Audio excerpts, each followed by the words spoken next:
it must have been an absolutely terrifying week. Just describe the mood in Lebanon as all these Hezbollah mobile phones and walkie-talkies were blowing up, including at funerals in 2 successive days, and that was then followed by airstrikes. Yeah, exactly. So the atmosphere is extremely tense now in Beirut. It comes as the population is already traumatized. It's been months of a war of attrition. So you had now on Tuesday and Wednesday this wave of exploding devices, which killed at least 42 people and injured thousands. Yesterday, you had a strike on a residential building in Beirut southern suburb, and also it killed at least 31 people, including 3 children and 7 women. So you're in a state, and the atmosphere is extremely dense in Beirut right now, and people are really wondering if we are at a turning point of a full-scale war. And during the whole night, there was drone flying very low, and you could hear the sound of drones flying all across Beirut for hours. And it must be terrifying. Of course, the Israelis say that Hezbollah has been firing rockets into northern Israel as well. That is one of the reasons why there are 60,000 Israeli citizens who cannot return to their homes, just as there are 110,000 Lebanese citizens who can't return to their homes in southern Lebanon. It's a terrible mess. And just tell us, Nada, about the senior Hezbollah commander who was killed in that overnight raid, Ibrahim Aqil. Yeah, so Ibrahim Aqil is a top Hezbollah commander. He's the head of the Radwan forces. It's Hezbollah elite forces. So it's a very, very senior commander, and so it's a massive blow for Hezbollah. Israel said that he killed as well 10 operatives in the attack. So it's definitely a massive blow for the group, and also it's the third attack on Beirut southern suburbs since the conflict started on October 8th. You've had a tough time in Lebanon, haven't you, in recent years? You had that massive explosion in the port, when was it, 2.5 years ago or so? You've got 1.5 million Syrian refugees in Lebanon now for years. You have a failed government, essentially, a financial crisis. Is Lebanon becoming a failed state? Well, it is true that it's been 4 years of complete chaos. You had the economic crisis where people were completely locked out of their savings, and they lost all of their money that they've been spared for years. You had no government, no president. You have a government that's in its caretaker capacity, and now you had this war of attrition since October 8th. So it's definitely on its way, I would say, or people would believe that the country is on its way to becoming a failed state. Well, listen, that's very sad to hear, and I wish you all the best. Lots of calls coming in. I will get to them as soon as I can. But first, I want to speak to Hannah McCarthy, a foreign correspondent based in Beirut. Hannah, good morning to you. Good morning. We heard from Nada, a very powerful description of the kind of insecurity of what's going on there. I don't know how long you've lived in Lebanon, but put this into context of how a country that's always been on the edge, and I remember covering the Lebanese civil war back in the day, which ages me somewhat and dates me. But it was always this amazing mixture of a very volatile, explosive society with, some really big fighting going on, but at the same time, an incredibly resilient population. You could still get a better meal in Beirut in the middle of the civil war than you could in Jerusalem in the absence of a full-scale war at the time. I wonder if things have changed in Beirut. The elements of that still continue on. In the eastern part of the city, restaurants are still open, but they're certainly quieter. And people don't have the luxury of a security net that would allow them to simply, stay home, because of the risk. That doesn't exist in Lebanon at the moment with the financial crisis. So, people don't necessarily have a choice about whether to go to work or not.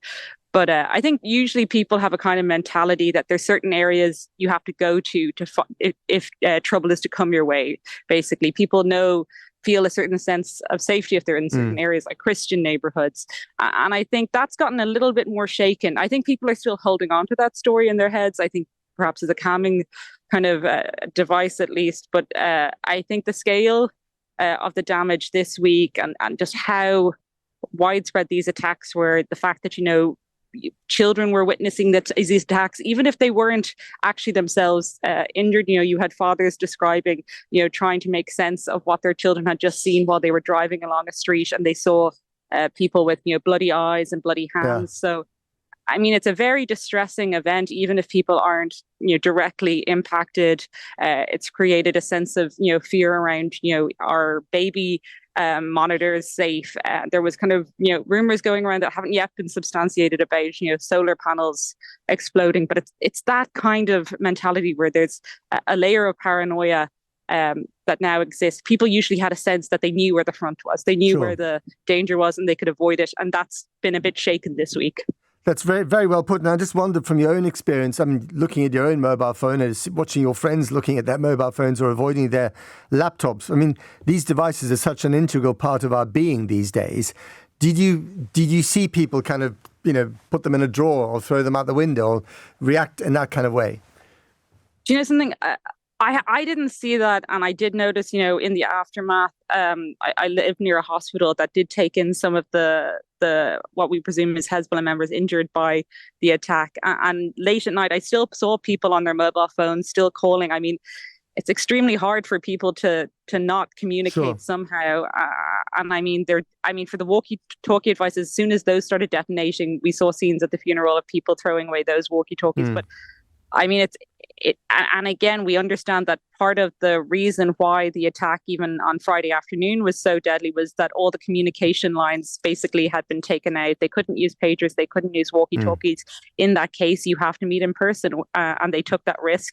And again, a substantial number of Hezbollah commanders, including 2 senior commanders, appear to have been killed in that attack because these low-tech communication devices were then taken out. And is the feeling that this has basically prevented Hezbollah from launching a wider attack because, the Israelis have done something that Hezbollah had not expected? Or is the feeling that actually this has just provoked them into something much bigger and they're biding their time?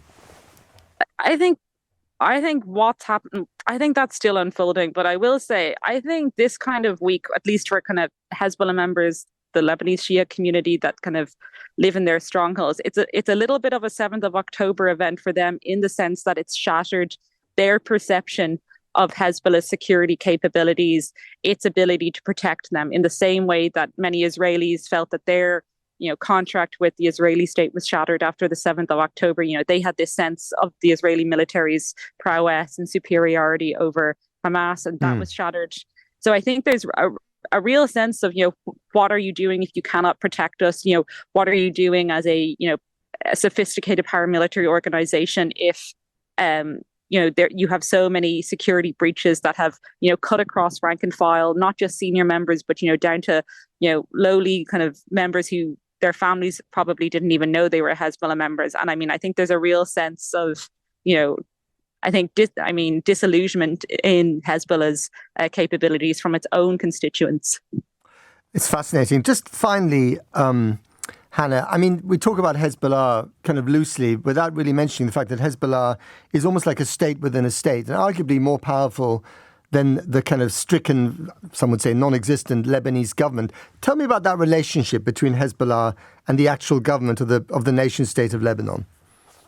Sure. So, I mean, you kind of have to look at Hezbollah in 2 ways. One is a regional force that trains militias, across the Middle East, in Iraq, had helped train Hamas. And then you also have to kind of have an eye of it in terms of its role within Lebanon. And it draws its members from the Lebanese Shia community. Many of them live in southern Lebanon, in the border area near Israel. And for them, they view Hezbollah as, a backstop against an Israeli invasion, that Israel has to think twice before going into South Lebanon because of Hezbollah's capabilities. And over the years, it's grown, from kind of, a militia to something much more expansive and powerful. It has members in parliament, so it has a political wing. It also has, what we call as a civil wing. It delivers, some social services to its own community. It runs hospitals. It has paramedics.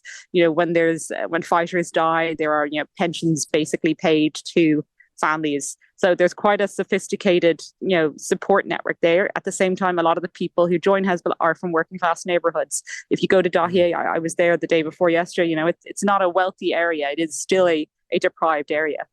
This is the area that was struck by the Israelis? Yes. Yeah. I mean, just to finally, and very briefly, because we've slightly run out of time, Hannah, is it your sense then that this could morph into something much worse for the region, or will Hezbollah continue to exercise a rather surprising degree of restraint, despite all the rockets that have been flying hither and thither. Sure. So, I mean, I think there's analysis that Hezbollah's approach with Israel has long been, kind of attrition, and again, them just surviving is enough. That, their metric for wars or success is a lot lower than Israel, which, has kind of given itself a higher threshold in order to, have a victory. So, I mean, I think there's still a sense that the positions of both groups have not dramatically changed. Again, we're in a kind of like uncertain period, and who knows what will come next. But I think there's still a sense that Israel have long carried out targeted assassinations like this. This isn't necessarily unfamiliar, but I mean the scale of it is new, and certainly the pager attacks, just how widely they hit, is new. But there's still a sense that this is sort of within the rule book. Sort of within the rule book. Wow.